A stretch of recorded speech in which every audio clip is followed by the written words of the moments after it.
to doctors. Hello, examiner family. ഇന്ന് NEET top 10 question series എന്ന സീരീസിൽ നമ്മൾ പുതിയൊരു ചാപ്റ്ററുമായിട്ടാണ് വന്നിരിക്കുന്നത്. പ്ലസ് ടുവിലെ മോളിക്കുലാർ ബേസിസ് ഓഫ് ഇൻഹെറിറ്റൻസ് എന്ന് പറയുന്ന ചാപ്റ്ററാണ്. അതിൽ നിന്ന് ഒരു 10 ക്വസ്റ്റ്യൻ ആണ് ഇന്നത്തെ ക്ലാസ്സിൽ നമ്മൾ ചെയ്യാനായിട്ട് പോകുന്നത്. Okay, so molecular basis of inheritance നിങ്ങളുടെ പ്ലസ് ടു ടെക്സ്റ്റ് ബുക്കിൽ കുറച്ച് ലെങ്തി ആയിട്ടുള്ള ഒരു ചാപ്റ്ററാണ് molecular basis of inheritance.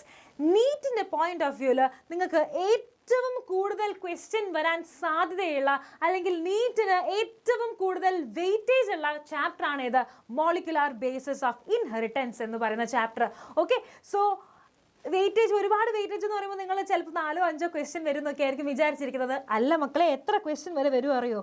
8 to 10 questions വരെ ഈ ഒരു ഭാഗത്തുനിന്ന് വരാൻ സാധ്യതയുണ്ട്. 8 to 10 ക്വസ്റ്റ്യൻസ്, അതായത് 40 മാർക്ക് വരെ ഒരു സിംഗിൾ ചാപ്റ്ററിൽ നിന്ന് വരാൻ സാധ്യതയുണ്ട്. This is a very very very important chapter. ഞാൻ എടുത്തെടുത്ത് പറയാണ്, this is a very very very important chapter. Okay, അതായത് 40 മാർക്കാണ്. 40 മാർക്ക്, 1, 2, 3, 4, 5 ഒന്നുമല്ല, 40 മാർക്കാണ്. ഈ ഒരു സിംഗിൾ ചാപ്റ്റർ നിങ്ങൾ പഠിച്ചിട്ട് നന്നായിട്ട് പഠിച്ചിട്ട് പോവുകയാണെങ്കിൽ നിങ്ങൾക്ക് സ്കോർ ചെയ്യാൻ പറ്റുന്നത് എന്ന് പറയുന്നത്. ക്ലിയർ അല്ലേ? അപ്പം ഒരിക്കലും നീറ്റിൽ നിങ്ങൾ സ്കിപ്പ് ചെയ്യാൻ പാടില്ലാത്ത, ഒരിക്കലും നീറ്റിൽ പഠിക്കാൻ മിസ് ചെയ്യാൻ പാടില്ലാത്ത NCERTത്തെ എല്ലാ വരിയുടെയും കോൺസെപ്റ്റ് നിങ്ങൾ ഫുൾ ക്ലാരിറ്റിയിൽ മനസ്സിലാക്കേണ്ട ഒരു ചാപ്റ്ററാണ് മോളിക്കുലാർ ബേസിസ് ഓഫ് ഇൻഹെറിറ്റൻസ്. കാരണം NCERTത്തെ സ്റ്റേറ്റ്മെൻറ്റ് വെച്ചിട്ടാണ് മിക്ക ക്വസ്റ്റ്യൻസും വരാറുള്ളത്. NCERTയിൽ നിന്ന് പുറത്ത്, അതായത് NCERTയിൽ നിന്ന് ഒന്നും തന്നെ പുറത്ത് നമുക്ക് ഈ ഒരു ചാപ്റ്ററിൽ നിന്ന് ക്വസ്റ്റ്യൻസ് കാണാനായിട്ട് സാധിക്കില്ല. അപ്പം ഇതിന് ഫുൾ മാർക്ക് സ്കോർ ചെയ്യണമെങ്കിൽ NCERT അടിപൊളിയായിട്ട് പഠിച്ചിട്ട് പോവുക. ഓക്കെ, NCERTത്തെ ലൈൻ ബൈ ലൈൻ നിങ്ങൾ പഠിച്ചിട്ട് പോവുക. കോൺസെപ്റ്റ് നിങ്ങൾക്ക് ക്ലിയർ ആണെങ്കിൽ, മെമ്മറൈസ് ചെയ്യാനല്ല ഞാൻ പറയുന്നത്, റിമെമ്പർ ചെയ്യാനല്ല ഞാൻ പറയുന്നത്, കോൺസെപ്റ്റ് നിങ്ങൾക്ക് ക്ലിയർ ആണെങ്കിൽ, ഇതിലുള്ള ഓരോ വരിയുടെയും കോൺസെപ്റ്റ് നിങ്ങൾക്ക് ക്ലിയർ ആണെങ്കിൽ 40 മാർക്ക് നിങ്ങളുടെ കയ്യിലുണ്ടാവും. ഓക്കെ, നീറ്റ് എക്സാം കഴിഞ്ഞിറങ്ങുന്ന സമയത്ത്. So very very very very very important chapter. Okay, അപ്പോൾ നമുക്ക് ഒട്ടും സമയം കളയാതെ നമ്മളുടെ ആദ്യത്തെ ക്വസ്റ്റ്യനിലോട്ട് പോവാം. സോ ഇതാണ് മക്കളെ നമ്മളുടെ ആദ്യത്തെ question. First question: the final proof four DNA as the genetic material came from the experiments of. അപ്പം ഈ ക്വസ്റ്റ്യൻ വന്നിരിക്കുന്ന ഏരിയ എന്ന് പറയുന്നത് സെർച്ച് ഫോർ ജെനറ്റിക് മെറ്റീരിയൽ എന്ന് പറയുന്ന ഭാഗത്ത് നിന്നാണ് ഈ ക്വസ്റ്റ്യൻ വന്നിരിക്കുന്നത്.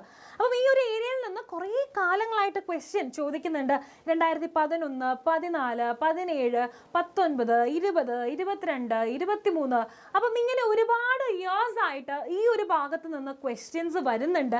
ഞാൻ ഈ ഒരു ചാപ്റ്റർ പഠിപ്പിക്കുന്ന സമയത്ത് ഇത്രയും കൊല്ലമായിട്ട് ഈ ഒരു ഏരിയയിൽ നിന്ന് ക്വസ്റ്റ്യൻ വരുന്നു എന്ന് പറഞ്ഞതിനെ കൊണ്ട് കാര്യമില്ല. കാരണം എന്താണ്, ഈ ചാപ്റ്ററിലെ എല്ലാ ഭാഗത്തു നിന്നും നമ്മൾ ക്വസ്റ്റ്യൻസ് കണ്ടിട്ടുണ്ട്. എല്ലാ ഭാഗവും ഒരേപോലെ ഇമ്പോർട്ടൻ്റ് ആണ്. ഓക്കെ, എന്നാലും ചില ഏരിയാസ് കുറച്ചുകൂടെ ക്വസ്റ്റ്യൻസ് വരുന്ന ഏരിയാസ് ഉണ്ട്, നമ്മൾ ഡിസ്കസ് ചെയ്യും. പക്ഷേ ഇൻ ജനറൽ ഈ ചാപ്റ്റർ ഞാൻ പറഞ്ഞല്ലോ, വെയിറ്റേജ് കൂടിയതുകൊണ്ട് തന്നെ ഒരു single line of this chapter is very important. Okay, അപ്പം ഈ ക്വസ്റ്റ്യനിലോട്ട് വരികയാണെങ്കിൽ, ക്വസ്റ്റ്യൻ നമ്മൾ വായിച്ചു, ക്വസ്റ്റ്യനിലോട്ട് വരികയാണെങ്കിൽ ചോദിച്ചിരിക്കുന്ന area search for genetic material. 3 experiment ആണ് നമുക്ക് അവിടെ പഠിക്കാനായിട്ടുള്ളത്. ഒന്ന് ഗ്രിഫിത്തിൻ്റെ ട്രാൻസ്ഫോർമേഷൻ പ്രിൻസിപ്പിൾ, രണ്ടാമത്തത് എവറി മെക്ലിയോഡ് ആൻഡ് മെക്കാർട്ടി നടത്തിയിട്ടുള്ള biochemical characterisation of transforming principle അല്ലേ. മൂന്നാമത്തെ എക്സ്പെരിമെൻ്റ് ആണ് ഹേർഷി ആൻഡ് ചേസ് നടത്തിയിട്ടുള്ള ബ്ലെൻഡർ യൂസ് ചെയ്തുകൊണ്ടുള്ള ഒരു എക്സ്പെരിമെൻറ്റ് എന്ന് പറയുന്നത് അല്ലേ. അതിൽ നമ്മൾ യൂസ് ചെയ്ത ഏജൻറ്റ് എന്ന് പറയുന്നത് ബാക്ടീരിയോ ഫേജ് ആയിരുന്നു അല്ലേ. ബാക്ടീരിയോ ഫേജ് ഉണ്ടായിരുന്നു. ആൻഡ് റേഡിയോ ആക്റ്റീവ്ലി ലേബൽ ചെയ്ത സൾഫറും ഫോസ്ഫറസും യൂസ് ചെയ്തിട്ടാണ് നമ്മൾ അവസാനമായിട്ട് ഫൈനലി പ്രൂഫ് കൊണ്ടുവന്നത്. എന്തായിരുന്നു ആ പ്രൂഫ്? DNA ആണ് ജെനറ്റിക് മെറ്റീരിയൽ എന്ന് പറയുന്ന പ്രൂഫ് കൊണ്ടുവന്നത്. ഈ 3 എക്സ്പെരിമെൻറ്റും ലിങ്ക്ഡ് ആണ്. ഈ 3 എക്സ്പെരിമെൻറ്റും വളരെ ഇമ്പോർട്ടൻ്റ് ആണ്. ഓക്കെ, അതായത് ട്രാൻസ്ഫോർമേഷൻ പ്രിൻസിപ്പിളിൻ്റെ ബാക്കിയായിരുന്നു ബയോകെമിക്കൽ ക്യാരക്ടറൈസേഷൻ. ഓക്കെ, അപ്പോൾ ബയോകെമിക്കൽ ക്യാരക്ടറൈസേഷനിൽ നമ്മൾ ഡൈജസ്റ്റിംഗ് എൻസൈംസ് ആയിട്ടുള്ള DNAസിനെയും RNAസിനെയും പ്രോട്ടീസിനെയും ഒക്കെ ഉപയോഗിച്ച് DNA ആണെന്നുള്ളത് പറഞ്ഞിട്ടുണ്ടായിരുന്നു. പക്ഷേ അതിന് എഗെയിൻസ്റ്റ് ആയിട്ട് കുറേ സയൻറ്റിസ്റ്റുകൾ ക്വസ്റ്റ്യൻ ചോദിക്കുകയും ചില ക്വസ്റ്റ്യൻസിന് ആൻസർ ചെയ്യാൻ പറ്റാതെ വരികയും ചെയ്ത സമയത്താണ് അൺഇക്വിവോക്കൽ ആയിട്ടുള്ളൊരു പ്രൂഫ് വേണമെന്നുള്ള തോന്നൽ വന്നതും അത് ആര് പ്രൊവൈഡ് ചെയ്തതും ഹെർഷി ആൻഡ് ചേസ് എന്ന് പറയുന്ന സയൻറ്റിസ്റ്റുകൾ അൺഇക്വിവോക്കലായിട്ട് പറഞ്ഞു എന്ത് DNA തന്നെയാണ് ജനറ്റിക് മെറ്റീരിയൽ എന്ന് പറഞ്ഞു. ക്ലിയർ അല്ലേ? ഓക്കെ, സോ ആ അൺഇക്വിവോക്കൽ പ്രൂഫ് കൊടുത്ത സയൻറ്റിസ്റ്റുകൾ അല്ലെങ്കിൽ ആ final proof, okay, final proof കൊടുത്ത സയൻറ്റിസ്റ്റുകൾ ആരാണ് എന്ന് ചോദിക്കുകയാണെങ്കിൽ ആരാണത്? Option B, Hershey and Chase. Clear? Very simple question.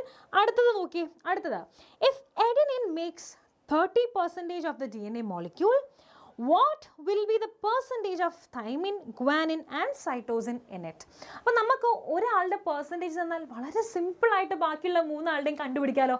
എങ്ങനെയാണ് ഇത് ചെയ്യേണ്ടത് എന്നുള്ളത് ഞാൻ നിങ്ങൾക്ക് പറഞ്ഞുതരാം. ഒന്ന് നോക്കിയേ, നമുക്ക് എഡിനിൻ തന്നിട്ടുണ്ട്.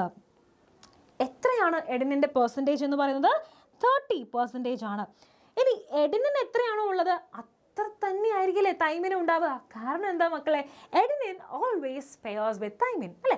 എഡിനിൻ in a DNA molecule always pairs with thymine.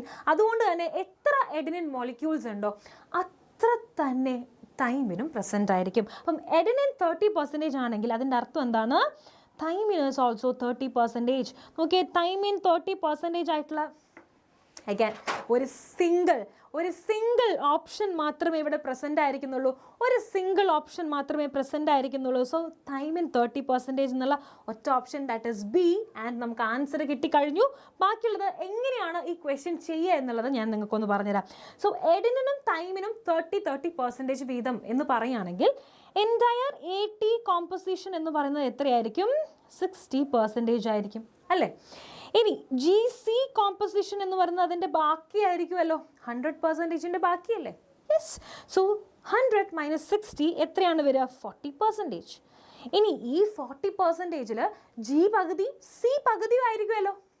Simple, G പകുതി C പകുതിയും ആയിരിക്കും. കാരണം എന്താണ്? ഗ്വാനിൻ ഓൾവേസ് പെയർസ് വിത്ത് സൈറ്റോസിൻ അല്ലേ? ഗ്വാനിൻ ആരുടെ കൂടെ മാത്രമേ പെയർ ചെയ്യുള്ളൂ? സൈറ്റോസിനുമായിട്ട് മാത്രമേ പെയർ ചെയ്യുള്ളൂ. സോ ഗ്വാനിൻ എത്ര വരും? അല്ലെങ്കിൽ G എത്ര വരും? 20%. സൈറ്റോസിൻ എത്ര വരും? സൈറ്റോസിനും എത്ര തന്നെ വരും? 20%. ക്ലിയർ ആണോ? രണ്ടും 20%. സോ നമ്മളുടെ ആൻസറിൽ നോക്കി രണ്ടും 20 ആണ് വന്നിരിക്കുന്നത് അല്ലേ? അപ്പോൾ നമുക്ക് ആൻസർ ഇവിടെ കിട്ടിക്കഴിഞ്ഞു. ഓപ്ഷൻ ബി ആണ് ഇവിടെ കറക്റ്റായിട്ട് വരുന്ന ഉത്തരം. ക്ലിയർ ആണോ എൻ്റെ മക്കൾക്ക്? സോ ഇങ്ങനെയുള്ള ക്വസ്റ്റ്യൻസ് വന്നാൽ ഒട്ടും പേടിക്കേണ്ട കേട്ടോ. ഈ നമ്പേഴ്സ് കാണുമ്പോൾ പെട്ടെന്ന് പേടിക്കുന്ന പരിപാടി ഉണ്ടാവും കുറച്ച് പേർക്ക്. അതൊന്നും ടെൻഷൻ ആവുക വേണ്ട. വെരി സിമ്പിൾ ക്വസ്റ്റ്യൻ ഈ ഭാഗത്ത് നിന്ന് വരുള്ളൂ, ഈ ഒരു ചാപ്റ്ററിൽ നിന്ന് വരുള്ളൂ. ഓക്കെ, അപ്പോൾ നിങ്ങൾ NCERT നന്നായിട്ട് പഠിച്ചാൽ തന്നെ ഈ ഒരു ചാപ്റ്ററിലത്തെ ഈ 40 മാർക്ക് നിങ്ങൾക്ക് സുഖമായിട്ട് വാരിക്കോരി കൊണ്ടുപോകാൻ പറ്റും. Okay, clear? Yes. Next question, മൂന്നാമത്തെ ക്വസ്റ്റ്യൻ ആണ് ഐഡൻറ്റിഫൈ ദ കറക്റ്റ് സ്റ്റേറ്റ്മെൻറ്റ്. ശരിയായിട്ടുള്ള സ്റ്റേറ്റ്മെൻ്റ് ആണ് കണ്ടുപിടിക്കേണ്ടത്. ഓക്കെ, ഞാൻ അതൊന്ന് അണ്ടർലൈൻ ചെയ്യുകയാണേ. Correct statement. ഫസ്റ്റ് സ്റ്റേറ്റ്മെൻറ്റ് ഇതാണ്: RNA polymerase binds with Rho factor to terminate the process of transcription in bacteria. ശരിയാണല്ലോ. ടെർമിനേഷൻ ഫാക്ടർ അല്ലെങ്കിൽ റോ ഫാക്ടറുമായിട്ട് RNA ബൈൻഡ് ചെയ്തതിന് ശേഷമാണ് ട്രാൻസ്ക്രിപ്ഷൻ എന്ന് പറയുന്ന പ്രോസസ്സ് ബാക്ടീരിയയിൽ നിൽക്കുന്നത് അല്ലേ? ശരിയായിട്ടുള്ളൊരു സ്റ്റേറ്റ്മെൻ്റ് ആണ്. So this statement is correct. പക്ഷേ ബാക്കി മൂന്നും നമുക്ക് വായിക്കാതെ വിടാൻ പറ്റില്ല അല്ലേ? ബാക്കി 3 സ്റ്റേറ്റ്മെൻറ്റ്സും എന്ത് ചെയ്യാം? നമുക്കൊന്ന് വായിച്ചു നോക്കാം. The coding strand in transcription unit is copied to an mRNA. Okay, coding strand in transcription unit എന്നാണ് കൊടുത്തിരിക്കുന്നത്. നമ്മൾ കോഡിംഗ് സ്ട്രാൻഡിനെ അല്ല കോപ്പി ചെയ്യുന്നത്, നമ്മൾ നോൺ കോഡിംഗ് സ്ട്രാൻഡിനെയാണ് കോപ്പി ചെയ്യുന്നത്. ഓക്കെ, അപ്പോൾ നിങ്ങൾ കൺഫ്യൂസ് ചെയ്യാൻ വേണ്ടിയിട്ട് കൊടുത്തിരിക്കുന്ന ഒരു സ്റ്റേറ്റ്മെൻ്റ് ആണ്. അപ്പോൾ ട്രാൻസ്ക്രിപ്ഷൻ പഠിക്കാതെ പോയിട്ടുള്ളൊരു കുട്ടി പെട്ടെന്ന് കണ്ടാൽ എന്താ വിചാരിക്കുക? യെസ്, ഈ സ്റ്റേറ്റ്മെൻറ്റ് ശരിയാണ് അല്ലേ? കോഡ് ചെയ്ത സ്ട്രാൻഡ് mRNA കോഡ് ചെയ്തു, അതായത് mRNA കോപ്പി ചെയ്തു എന്നല്ലേ പെട്ടെന്ന് വിചാരിക്കുക. നോ, ടെംപ്ലേറ്റ് ആയിട്ട് ആക്ട് ചെയ്യുന്നത് ആരാണ്?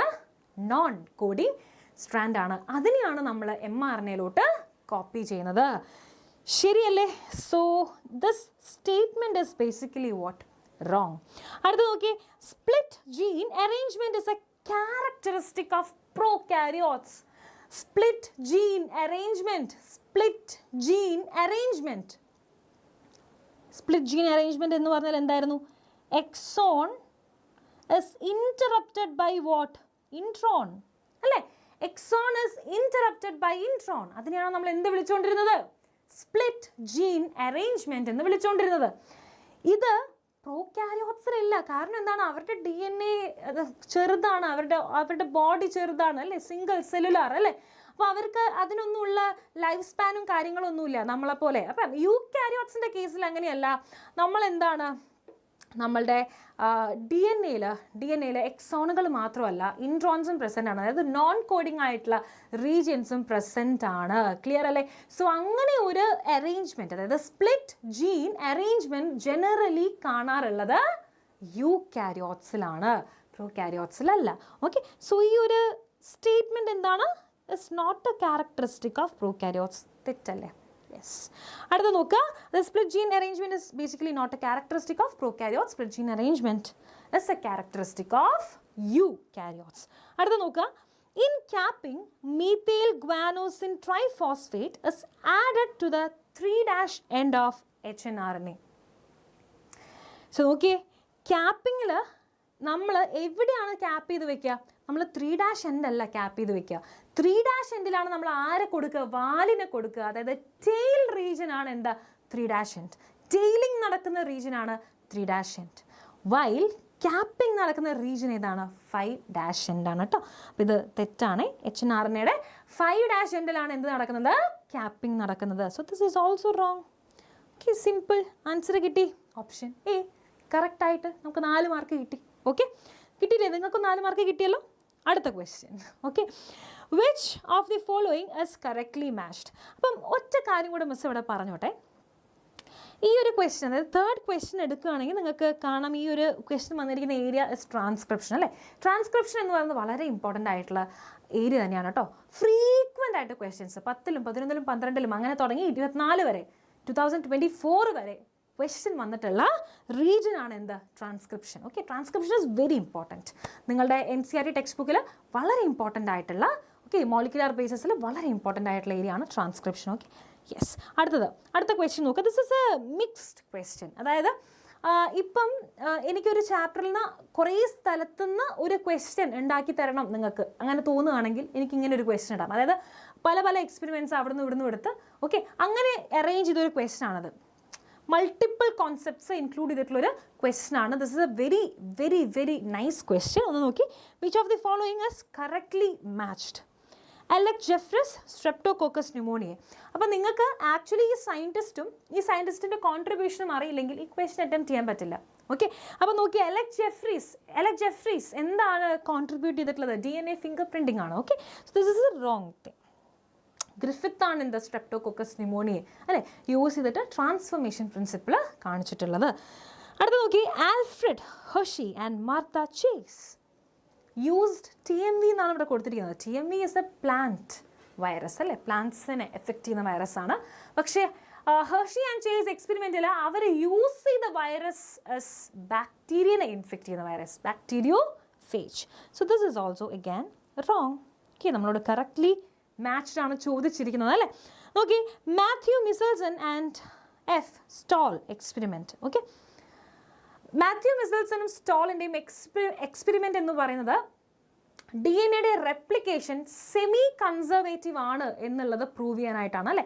DNA റെപ്ലിക്കേഷൻ സെമി കൺസർവേറ്റീവ് എന്ന് പ്രൂവ് ചെയ്യാനായിട്ടാണ് Mathew Meselson and F സ്റ്റോളിൻ്റെ experiment നടന്നിട്ടുള്ളത്. അതാണ് മിസൽസൺ സ്റ്റോൾ എക്സ്പെരിമെൻ്റ് എന്ന് നമ്മൾ ജനറലി പറയാറുള്ളത്. ആൻഡ് അത് നടന്നത് ഏതിലാണ്? ഈക്കൊലയിലല്ലേ. ഓക്കെ, ഈക്കൊലൈ ബാക്ടീരിയത്തിലാണ് കേട്ടോ. It is not on Pisum sativum. So that is also wrong. അപ്പോൾ നമ്മുടെ 3 തെറ്റിയതുകൊണ്ട് അവസാനത്തത് എന്തായാലും ശരിയായിരിക്കും. Let's confirm that. Okay, Francois Jacob and Jacques Monod. Okay, yes, അവരാണ് ലാക്ക് ഓപ്പറോൺ അല്ലെങ്കിൽ ഓപ്പറോൺ സിസ്റ്റത്തിനെ ഡിഫൈൻ ചെയ്തത്, ഓപ്പറോൺ സിസ്റ്റത്തിനെ കണ്ടുപിടിച്ചത്, ഓക്കെ, ഡിസ്കവർ ചെയ്തത്. Yes, that is right. And the answer for this question is option D. Clear ആണോ? D ആണ് ഇവിടെ കറക്റ്റായിട്ട് വരുന്ന ഉത്തരം.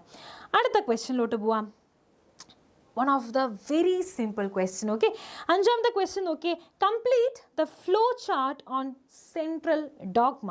ഓക്കെ, സെൻട്രൽ ഡോഗ്മ നമുക്ക് തന്നിട്ടുണ്ട്. നമ്മൾ ഫ്ലോ ചാർട്ട് കംപ്ലീറ്റ് ചെയ്യാണ് വേണ്ടത്.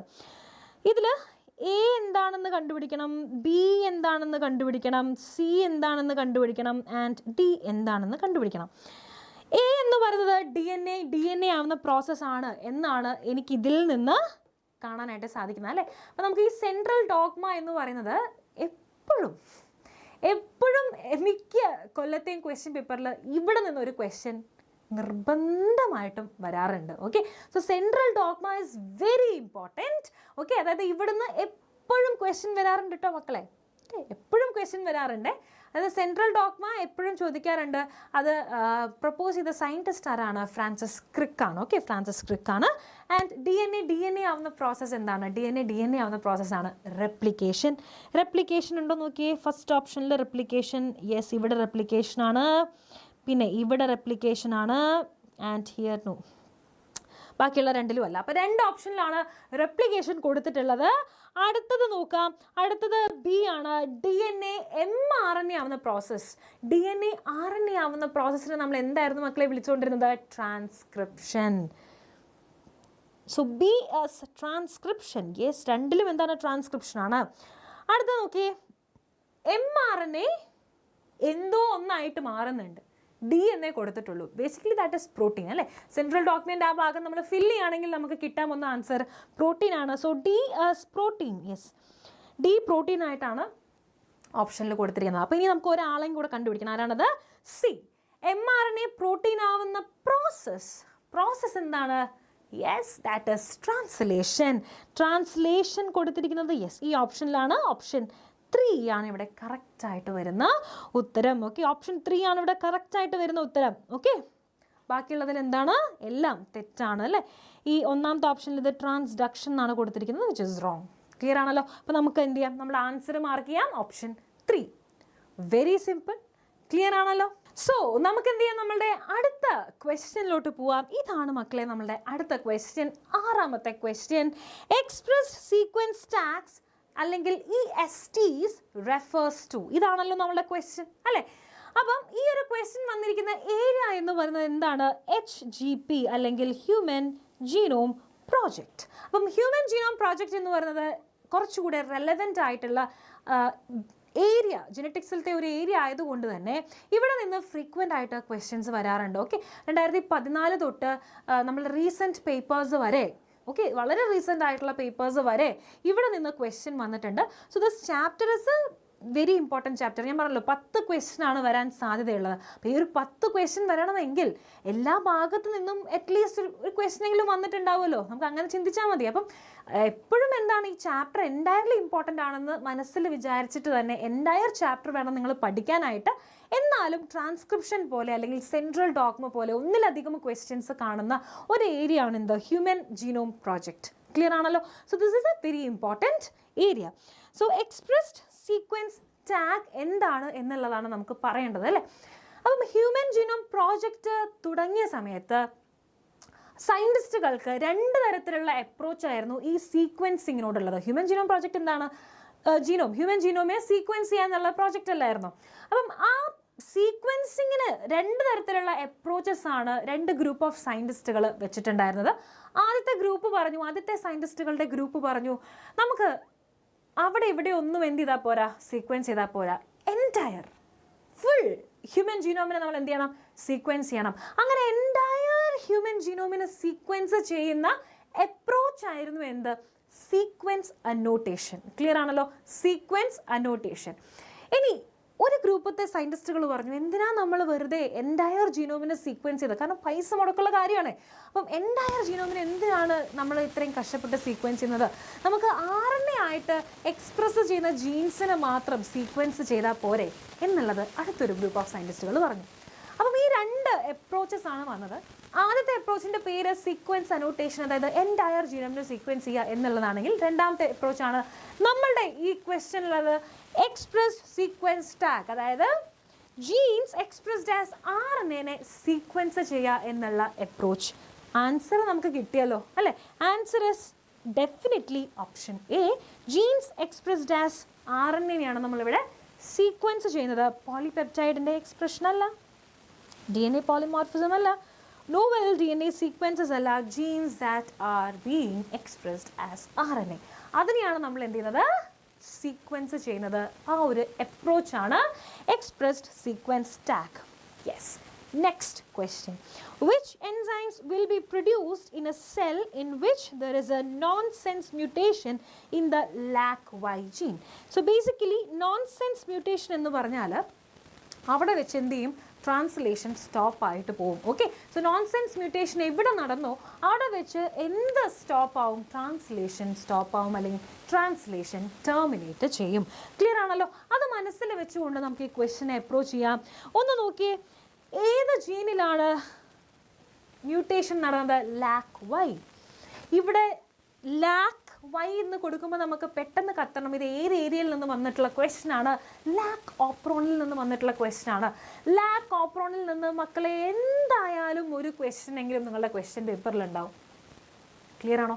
Very very very important. Okay, lac ഓപ്രോണിൻ്റെ ജീൻസും അത് പ്രൊഡ്യൂസ് ചെയ്യുന്ന എൻസൈംസും വെരി ഇമ്പോർട്ടൻ്റ് ആണ്. അവിടെ നിന്ന് ഒരു ക്വസ്റ്റ്യൻ ഉറപ്പായിട്ടുണ്ടാവും. ഓക്കെ, ഒരു ക്വസ്റ്റ്യൻ ഡെഫിനറ്റ് ആയിട്ടും ഉണ്ടാവും. അപ്പം ആ ജീനില്ലേ, സ്ട്രക്ചറൽ ജീനിൻ്റെ അറേഞ്ച്മെൻറ്റ് നിങ്ങൾ പഠിച്ചു വെക്കണം. അതെന്താണ്? ZYA ആണ്. ശരിക്കും പിപ്പോ ZYA ആണ് എൻറ്റയർ ലാക് ഓപ്രോൺ എന്ന് പറയുന്നത്. അതിൽ ZYA മാത്രമാണ് സ്ട്രക്ചറൽ ജീൻസ് ആയിട്ടുള്ളത്. ആൻഡ് Z പ്രൊഡ്യൂസ് ചെയ്യുന്ന എൻസൈം ഏതായിരുന്നു? Beta galactosidase. Y പ്രൊഡ്യൂസ് ചെയ്യുന്ന എൻസൈം ഏതായിരുന്നു? പെർമിയേസ്. ആൻഡ് A പ്രൊഡ്യൂസ് ചെയ്യുന്ന എൻസൈം ഏതായിരുന്നു? Trans acetylase. 3 എൻസൈംസ്. ക്ലിയർ ആണല്ലോ? അപ്പം എവിടെയാണ് മ്യൂട്ടേഷൻ നടന്നത്? ഈ വൈയിലല്ലേ മ്യൂട്ടേഷൻ നടന്നത്. അപ്പോൾ നമ്മൾ നോക്കുകയാണെങ്കിൽ ഈ Y തൊട്ട് അങ്ങോട്ടേക്ക്, അതായത് വൈയിലാണ് എന്ത് നടന്നിട്ടുള്ളത്? നോൺസെൻസ് മ്യൂട്ടേഷൻ നടന്നിട്ടുള്ളത്. ആൻഡ് Y തൊട്ട് അങ്ങോട്ടേക്ക്, അതായത് Y ആണെങ്കിലും A ആണെങ്കിലും എന്ത് ചെയ്യപ്പെടില്ല? ട്രാൻസ്ലേറ്റ് ചെയ്യപ്പെടില്ല. ഓക്കെ, അതായത് പ്രോട്ടീനെ ഫോം ചെയ്യില്ല. എവിടെ വരെ പ്രോട്ടീൻ ഫോർമേഷൻ നടക്കും? Z വരെ നടക്കും. വൈയിൽ എന്ത് ഇല്ല? നടക്കില്ല. കാരണം എന്താണ്? Y ഇപ്പം ഒരു സ്റ്റോപ്പ് കോഡോൺ പോലെയാണ് ആക്ട് ചെയ്യുന്നത്. ഓക്കെ, ക്ലിയർ ആണല്ലോ? അതുകൊണ്ട് തന്നെ അവിടെ Y പ്രൊഡ്യൂസ് ചെയ്യുന്ന എൻസൈമും ഫോം ആവില്ല, A പ്രൊഡ്യൂസ് ചെയ്യുന്ന എൻസൈമും ഫോം ആവില്ല. ഏത് എൻസൈമാണത്? ലാക്ടോസ് പെർമിയേസും ഫോം ആവില്ല അല്ലേ? Y പ്രൊഡ്യൂസ് ചെയ്യുന്ന ലാക്ടോസ് പെർമിയേസും ഫോം ആവില്ല. ആൻഡ് A പ്രൊഡ്യൂസ് ചെയ്യുന്ന ട്രാൻസ് അസറ്റൈലേസും ഫോം ആവില്ല. യെസ്, സോ എന്ത് മാത്രമേ ഫോം ആവുള്ളൂ മക്കളെ? Z ജീൻ പ്രൊഡ്യൂസ് ചെയ്യുന്ന beta galactosidase. Yes, option B beta galactosidase ആണ് ഇവിടെ കറക്റ്റായിട്ട് വരുന്ന ഉത്തരം. ക്ലിയർ ആണല്ലോ? യെസ്. ഓക്കെ, അടുത്തത് നോക്കിയേ, നമ്മളുടെ 8ാമത്തെ ക്വസ്റ്റ്യൻ ആണ്. During DNA replication, Okazaki fragments are used to elongate. Okay, are used to elongate. Elongate ചെയ്യാൻ വേണ്ടിയിട്ട് ഒക്കാസാക്കി ഫ്രാഗ്മെൻറ്റ്സിനെ യൂസ് ചെയ്യുന്ന സ്ട്രാൻഡ് ഏതാണ്? ലീഡിങ് സ്ട്രാൻഡ് അല്ല, നമുക്കറിയാം അല്ലേ? Leading strand is continuous. While lagging strand ആണ് ഈ ഫ്രാഗ്മെൻറ്റ്സ് യൂസ് ചെയ്ത് ഫോം ചെയ്യുന്നത്. അതായത് ഫ്രാഗ്മെൻറ്റ് ആയിട്ട് ഫോം ചെയ്യുന്നത് അല്ലേ? ഡയറക്ഷനാലിറ്റിയിൽ ചെറിയൊരു ഡിഫറൻസ് ഉള്ളതുകൊണ്ട് അല്ലേ? DNA പോളിമറേസിന് ആക്ട് ചെയ്യാൻ പറ്റുന്ന ഡയറക്ഷൻ എന്ന് പറയുന്നത് എത്ര മാത്രമാണ്? 5' to 3' ആണ്. അതായത് 3' എൻഡിലോട്ടാണ് ന്യൂക്ലിയോടൈഡ്സിനെ ആഡ് ചെയ്യാനായിട്ട് പറ്റുക DNA പോളിമറേസിന്. അപ്പം ആ ഒരു പ്രശ്നം ഉള്ളത് കൊണ്ടാണ് ഇവിടെ ലാഗിങ് സ്ട്രാൻഡ് ഫോം ചെയ്യുന്നത്. ആൻഡ് ലാഗിങ് സ്ട്രാൻഡിലാണ് ഒക്കാസാക്കി ഫ്രാഗ്മെൻറ്റ്സ് ഉള്ളത്. അപ്പം യെസ്, ലാഗിങ് സ്ട്രാൻഡ് ശരിയാണ്. 2 ഓപ്ഷനിലുണ്ട്. ഇനി ഈ 2 ഓപ്ഷൻ തമ്മിലുള്ള വ്യത്യാസം എന്താണ്? ടുവേർഡ്സ് ദ റെപ്ലിക്കേഷൻ ഫോർക്ക് ആണോ ലാഗിങ് സ്ട്രാൻഡ് ഫോം ചെയ്യുന്നത്, അല്ലെങ്കിൽ away from the replication fork ആണോ എന്നുള്ളതാണ് അടുത്ത ക്വസ്റ്റ്യൻ. അതും നിങ്ങൾക്ക് ടെൻഷൻ അടിക്കേണ്ട, ഞാനത് പറഞ്ഞു തരാം. ഇതാണ് നമ്മളുടെ ടെക്സ്റ്റ് ബുക്കിലുള്ള ഡയഗ്രാം അല്ലേ? അതായത് ഒരു DNA സ്ട്രാൻഡിൻ്റെ ഡയറക്ഷൻ എന്ന് പറയുന്നത് 3' to 5'ഉം ഒന്നിൻ്റെ ഡയറക്ഷൻ വുഡ് ബി 5' to 3' അല്ലേ? ഇനി ഈ 3' to 5' ഡയറക്ഷനിലുള്ള സ്ട്രാൻഡാണ് എന്തിനെ പ്രൊഡ്യൂസ് ചെയ്യുക? കണ്ടിന്യൂസ് ആയിട്ടുള്ള സ്ട്രാൻഡിനെ പ്രൊഡ്യൂസ് ചെയ്യുക അല്ലേ? അതായത് 5' to 3' ഡയറക്ഷനിൽ കണ്ടിന്യൂസ് ആയിട്ടുള്ളൊരു സ്ട്രാൻഡിൻ്റെ ഫോർമേഷൻ നടക്കുന്നുണ്ട്, which is called as leading strand. ഇനി 5' to 3' ടെംപ്ലേറ്റ് ആയിട്ട് നിൽക്കുന്ന സ്ട്രാൻഡിനെ നമ്മൾ നോക്കുകയാണെങ്കിൽ അതിൻ്റെ ഫോർമേഷൻ എന്തായിരിക്കും? ഇങ്ങനെ കഷ്ണം മുറിയായിട്ടായിരിക്കും. ദാറ്റ് ഈസ് ഒക്കാസാക്കി ഫ്രാഗ്മെൻറ്റ്സ് അവിടെ ഫോം ചെയ്യുന്നുണ്ട്. ആൻഡ് ഡയറക്ഷനും എന്താണ്? വ്യത്യാസമാണ് അല്ലേ? കാരണം എന്താണ്? നമ്മളുടെ ടെംപ്ലേറ്റിൻ്റെ ഡയറക്ഷണൽ വ്യത്യാസമുള്ളത് കൊണ്ട് തന്നെ DNA പോളിമറേസിന് ആക്ട് ചെയ്യാൻ പറ്റുന്ന ഡയറക്ഷൻ 5' to 3' മാത്രമാണ് അല്ലേ? 3' എൻഡിലോട്ടേ ആഡ് ചെയ്ത് കൊടുക്കാൻ പറ്റുള്ളൂ. അപ്പോൾ ഒരു ഫ്രീ 3' എൻഡ് വേണം. അതുകൊണ്ടാണ് ഈ ലാഗിങ് സ്ട്രാൻഡിൻ്റെ സിന്തസിസ് ഇവിടെ നടക്കുന്നത്. ഓക്കെ, ആ ഒരു പ്രശ്നം കാരണമാണ് ലാഗിങ് സ്ട്രാൻഡ് അവിടെ വരുന്നത്. സോ ലാഗിങ് സ്ട്രാൻഡ് നിങ്ങൾ നോക്കുകയാണെങ്കിൽ നിങ്ങൾക്ക് ഇവിടെ കാണാം, lagging strand direction is opposite to what? Leading strand. ഇനി ഞാനിവിടെ ഒരു എൻസൈമിനെ വരയ്ക്കുകയാണ്. നമ്മൾ റെപ്ലിക്കേഷൻ ഫോർക്കിലുള്ള ഒരു എൻസൈം ആയിരിക്കും എന്താ? ഹെലിക്കേസ് അല്ലേ? ഹെലിക്കേസ് ഇങ്ങനെ അൺവൈൻഡ് ചെയ്ത് പോകും. അൺവൈൻഡ് ചെയ്യുന്നതിനനുസരിച്ച് ലീഡിങ് സ്ട്രാൻഡ് ഹെലിക്കേസിൻ്റെ പുറകിലായിട്ട് ഇങ്ങനെ പോയിക്കൊണ്ടേയിരിക്കും, കണ്ടിന്യൂസ് ആയിട്ട് പോവും. അപ്പം ടുവേർഡ്സ് റെപ്ലിക്കേഷൻ ഫോർക്ക്, ഹെലിക്കേസ് എവിടെയാണോ അൺവൈൻഡ് ചെയ്യുന്നത് അവിടെയാണ് റെപ്ലിക്കേഷൻ ഫോർക്ക് ഉള്ളത് അല്ലേ? അപ്പം ടുവേർഡ്സ് ദ റെപ്ലിക്കേഷൻ ഫോർക്ക് അല്ലെങ്കിൽ ഹെലിക്കേസിൻ്റെ പുറകെ തന്നെ പോകുന്ന ആളാണ് ആര്? Leading strand. ക്ലിയർ ആണല്ലോ? ഇനി ഹെലിക്കേസ് മുന്നിൽ പോവുകയാണെങ്കിൽ അതിൻ്റെ ഓപ്പോസിറ്റ് ഡയറക്ഷനാണ് ആരുടെ ഫോർമേഷൻ? ലാഗിങ് സ്ട്രാൻഡിൻ്റെ ഫോർമേഷൻ, അല്ലെങ്കിൽ away from the replication fork ആണെന്ന് പറയാം. കാരണം ഹെലിക്കേസ് പോകുന്ന വഴിയാണ് റെപ്ലിക്കേഷൻ ഫോർക്ക് ഉള്ളത്. ആൻഡ് ഹെലിക്കേസ് പോകുന്ന വഴി അല്ലാതെ അതിൻ്റെ ഓപ്പോസിറ്റ് ആയിട്ടാണ് നമ്മളുടെ ലാഗിങ് സ്ട്രാൻഡിൻ്റെ ഫോർമേഷൻ നടക്കുന്നത്. ഓക്കെ, അതെന്തുകൊണ്ടാണ്? DNA പോളിമറേസിന് 5' to 3' മാത്രമേ സ്ട്രാൻഡ്സ് സിന്തസൈസ് ചെയ്യാനുള്ള എബിലിറ്റി ഉള്ളൂ, അതുകൊണ്ടാണ് കേട്ടോ. അപ്പം യെസ്, ലാഗിങ് സ്ട്രാൻഡ് എന്ന് പറയുന്നത് എന്താണ്? It moves away from the replication fork. Yes, നമ്മളുടെ ആൻസർ എന്ന് പറയുന്നത് എന്താണ്? Option D. Okay, option D ആണ് മക്കളെ ഇവിടെ ആൻസർ ആയിട്ട് വരിക. അത് lagging strand away from the replication fork. ഇത്ര മാത്രം ആലോചിച്ചാൽ മതി കേട്ടോ. ഹെലിക്കേസ് പോവുകയാണെങ്കിൽ ഹെലിക്കേസിൻ്റെ പുറകെ പോകുന്ന ആളാണ് ലീഡിങ് സ്ട്രാൻഡ്. ഹെലിക്കേസ് മുന്നിൽ പോവുകയാണെങ്കിൽ ഹെലിക്കേസിൻ്റെ ഓപ്പോസിറ്റ് ആയിട്ട് പോകുന്ന സ്ട്രാൻഡാണ് ലാഗിങ് സ്ട്രാൻഡ്. ഓർത്ത് വയ്ക്കുക കേട്ടോ. സോ എവേ ലാഗിങ് ആണ്, കൂടെ പോകുന്നത് ആരാണ്? ലീഡിങ് ആണ്. Okay, towards replication fork leading ആണ്. ക്ലിയർ ആണല്ലോ മക്കളെ? അടുത്ത ക്വസ്റ്റ്യൻ, 9ാമത്തെ ക്വസ്റ്റ്യൻ ആണ്. Very simple question. What would happen if in a gene encoding a polypeptide of 50 amino acids, 25th codon UAU is mutated to UAA? So ഈ ഒരു ക്വസ്റ്റ്യനും വന്നിരിക്കുന്നത് ട്രാൻസ്ലേഷനിൽ നിന്നാണ് അല്ലേ? അപ്പോൾ ട്രാൻസ്ലേഷൻ എന്ന് പറയുന്നതും ഈ ചാപ്റ്ററിലെ ഒരു ഇമ്പോർട്ടൻ്റ് ആയിട്ടുള്ള ഭാഗം തന്നെയാണ് കേട്ടോ, ട്രാൻസ്ലേഷൻ എന്ന് പറയുന്നതും. സോ ട്രാൻസ്ലേഷനിൽ നിന്നും ക്വസ്റ്റ്യൻസ് വരാറുണ്ട്, ഫ്രീക്വൻ്റ് ആയിട്ട് നമുക്ക് ക്വസ്റ്റ്യൻ കാണാനായിട്ട് സാധിക്കും. ഓക്കെ, 2010, 11, 12, 15, അങ്ങനെ 17, 20, 21, ഓക്കെ 24 ആയിട്ട് ക്വസ്റ്റ്യൻസ് വന്നിട്ടുണ്ട്.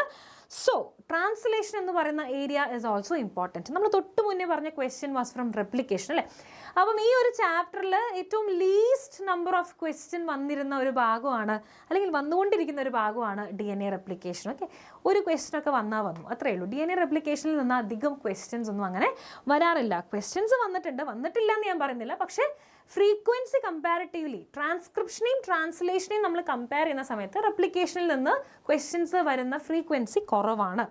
ഓക്കെ, അപ്പോൾ നോക്കിയേ, what would happen if in a gene encoding a polypeptide of 50 amino acids 25th codon UAU is mutated to UAA.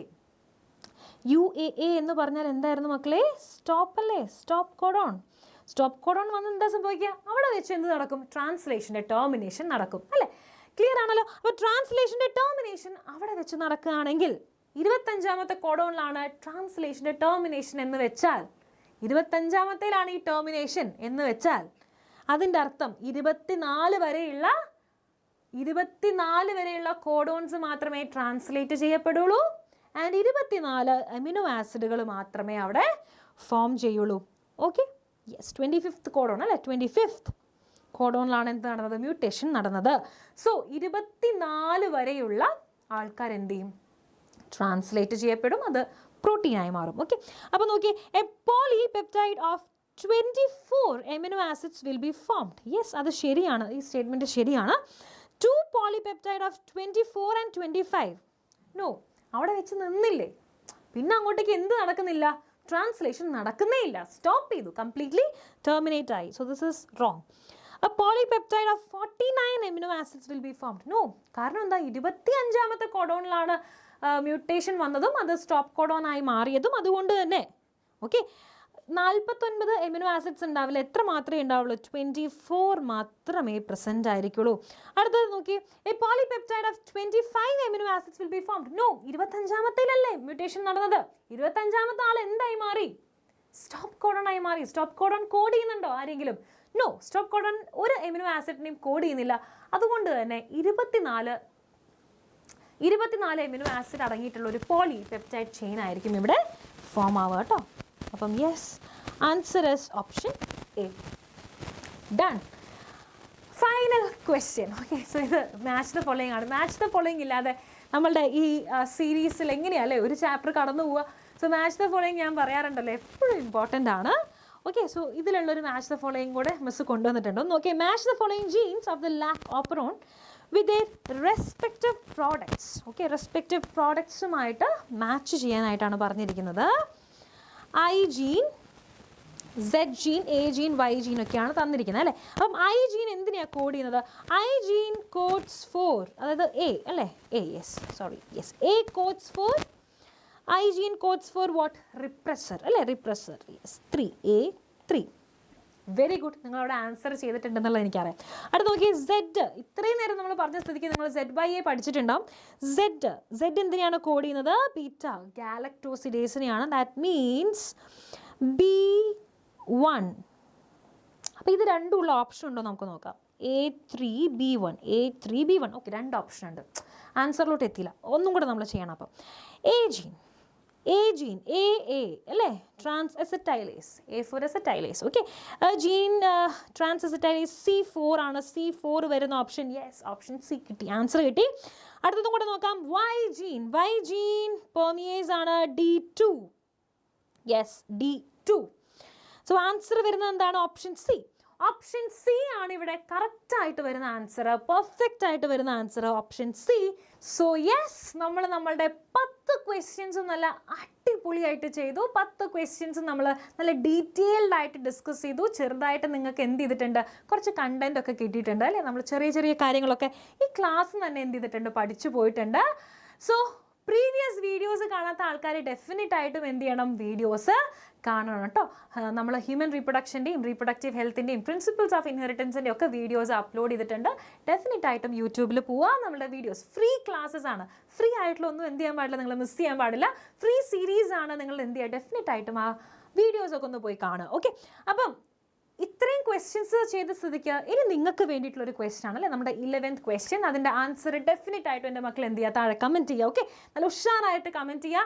ആരും ഇങ്ങനെ മടിച്ചിരിക്കരുത് കേട്ടോ. കമൻറ്റ് അറിയാം, അതായത് ആൻസർ അറിയാം, പക്ഷേ ഞാൻ ഇന്നിപ്പോൾ കമൻറ്റ് ചെയ്യുന്നില്ല, അങ്ങനെയൊന്നും വിചാരിച്ചിരിക്കരുത്. ഓക്കെ, ഡെഫിനറ്റ് ആയിട്ടും ഈ വീഡിയോൻ്റെ താഴെ നിങ്ങളുടെ ആൻസർ കമൻറ്റ് ചെയ്യുക. അപ്പോൾ അതിന് മുന്നേ ആയിട്ട് ഞാൻ വീണ്ടും ഒന്ന് നമ്മുടെ ബാച്ചസ് നിങ്ങൾക്ക് വേണ്ടി പരിചയപ്പെടുത്താണ്. +1 ആണെങ്കിൽ പൃഥ്വി ബാച്ച് ഉണ്ട്, +2 ആണെങ്കിൽ വേദ ബാച്ച് ഉണ്ട്.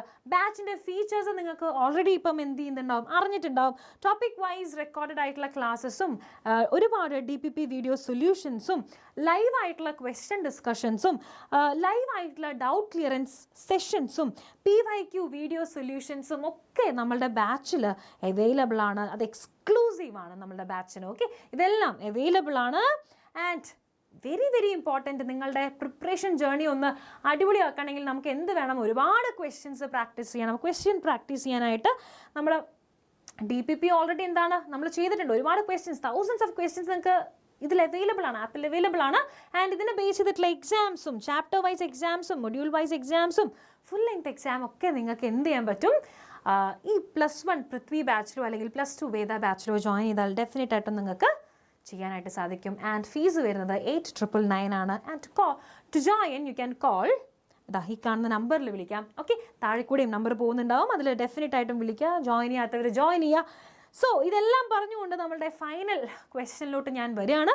ഇതാണ് മക്കളെ നമ്മളുടെ last question. Very beautiful question, നിങ്ങൾക്ക് ഈസി ആയിട്ട് ആൻസർ ചെയ്യാൻ പറ്റുന്ന ക്വസ്റ്റ്യൻ ആണ്. ഒന്ന് നോക്കിയേ. Which of the following is required as inducer അല്ലെങ്കിൽ inducers for the expression of lac operon? 4 options ഉണ്ട്. Glucose, galactose, lactose and galactose. അപ്പോൾ എനിക്കറിയാം നിങ്ങൾക്ക് ഇപ്പം തന്നെ ആൻസർ കിട്ടിയിട്ടുണ്ടാവും. നിങ്ങൾ പെട്ടെന്ന് തന്നെ നിങ്ങൾക്ക് കിട്ടിയ ആൻസർ താഴെ ഇപ്പം തന്നെ കമൻറ്റ് ചെയ്യുക. വീഡിയോ പോസ്റ്റ് ചെയ്യുക, കമൻറ്റ് ചെയ്യുക. Okay, so yes, so thank you so much. This is me Aarti signing off. Have a great day.